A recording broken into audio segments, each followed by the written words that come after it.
Hi, thank you everybody for tonight. I appreciate you guys attending. So, my name is Brandon Lutto. Tonight I'll be doing an informative speech on celiac disease.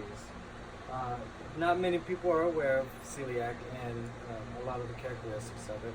However, I was recently diagnosed with celiac disease, so I'm learning a lot about it as I go. And it's turned into kind of a challenging disorder to have, at this time. Well, celiac is a common disease that affects about 1% of the population, but to most it is perceived as an invisible disease. However, it is actually very serious, and it is definitely a life-altering condition, and it has been for me. So what is celiac disease, right? Well, according to the Mayo Clinic, whose Rochester facility has ranked #1 in the U.S. for gastroenterology, and they are one of the best leading facilities or medical clinics for medical research in general. Celiac is an immune reaction to eating gluten, which is a protein found in wheat, barley, and rye. So honestly, it's found in most processed foods that you find at the grocery store. So the biggest problem with celiac disease is that you develop something called malabsorption.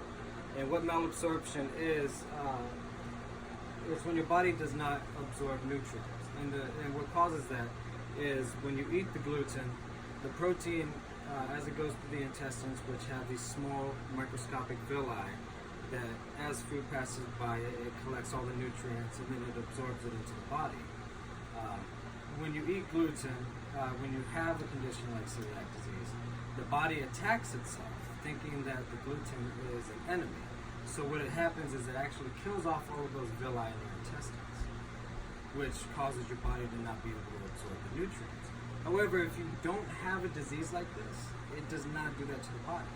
However, celiac has been shown in previous studies, none that have been too conclusive with their results, but it has shown that it does tend to cut up some of the intestines, but if you don't suffer from something like celiac disease, your body heals it right away. So you really don't suffer any problems from it unless you have a disease such as mine.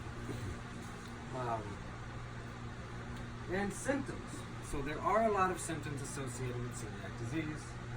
For example, you can see this long list. I have anemia, loss of bone density or softening of the bone, itchy, blistering rashes, damage to the dental enamel, you get mouth ulcers, migraines and fatigue, nervous system injury, including numbness and tingling in the feet and hands, joint pain, reduced function of the spleen, acid reflux, diarrhea or constipation, weight loss, irritability, short stature, delayed puberty, and other neurological problems such as ADHD. So there are a lot of serious things that are associated with celiac disease. Sadly, there are no clinical drugs to help cure nor suppress celiac disease. So right now, the most effective method is a strict gluten-free diet. And if you go to the grocery store, you'll find stamps like this located on foods if they are gluten-free, certified gluten-free, or just gluten-free. And then you'll find others similar to this. A lot of different brands have different stamps on them, so you kind of have to look and see where it is located. So according to the Celiac Disease Foundation, who have partnered with 38 major supportive sponsors, from Bob's Red Mills to PepsiCo, Booties, Cheerios, and General Mills, the best method to avoid gluten-free is to eat naturally gluten-free foods, such as fruits, veggies, meats and poultry, fish and seafood, dairy, beans, legumes, and nuts. So those are the safest options because they are naturally gluten-free. Although there are other alternatives, they do make gluten-free processed foods that you can buy in the store. The FDA, for example, they're responsible for ensuring the safety and efficacy of security of human and veterinary drugs, biological products, and the safety of our nation's foods. So according to the FDA, in order for it to be classified as gluten-free alone, it has to be less than 20 parts per million. So you have to be able to find trace amounts of gluten in it, less than 20 parts per million, in order for it to be classified as gluten-free.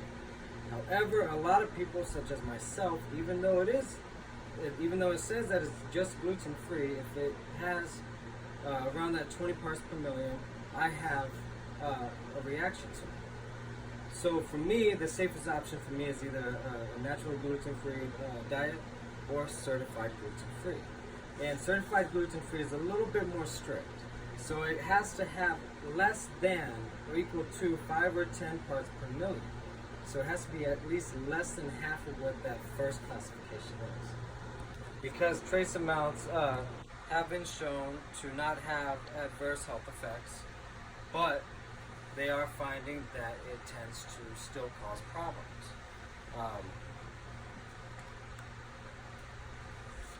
So the good thing about, the bad thing about having celiac disease and other celiac gluten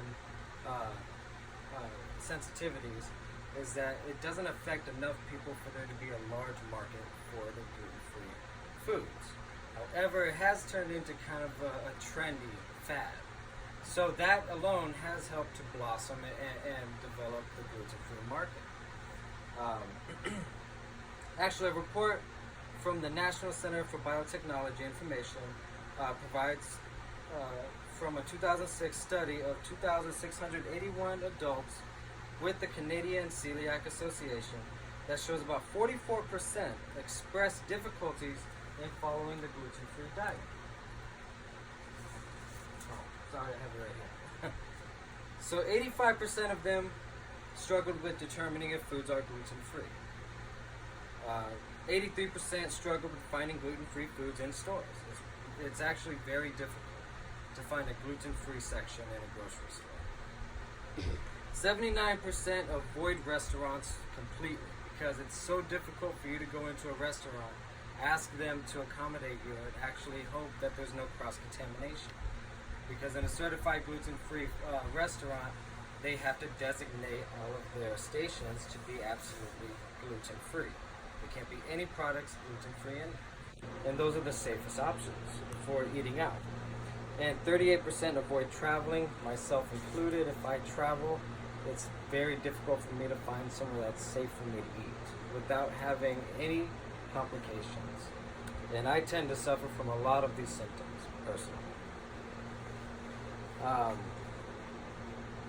So despite little awareness of celiac disease, I hope to have educated you guys enough about it that you understand the severity of it, that it is very severe.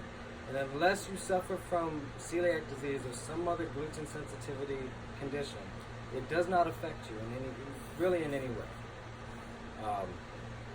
Celiac disease may seem to be an invisible disease, but it is a life-changing and life-threatening condition. Thank you, guys.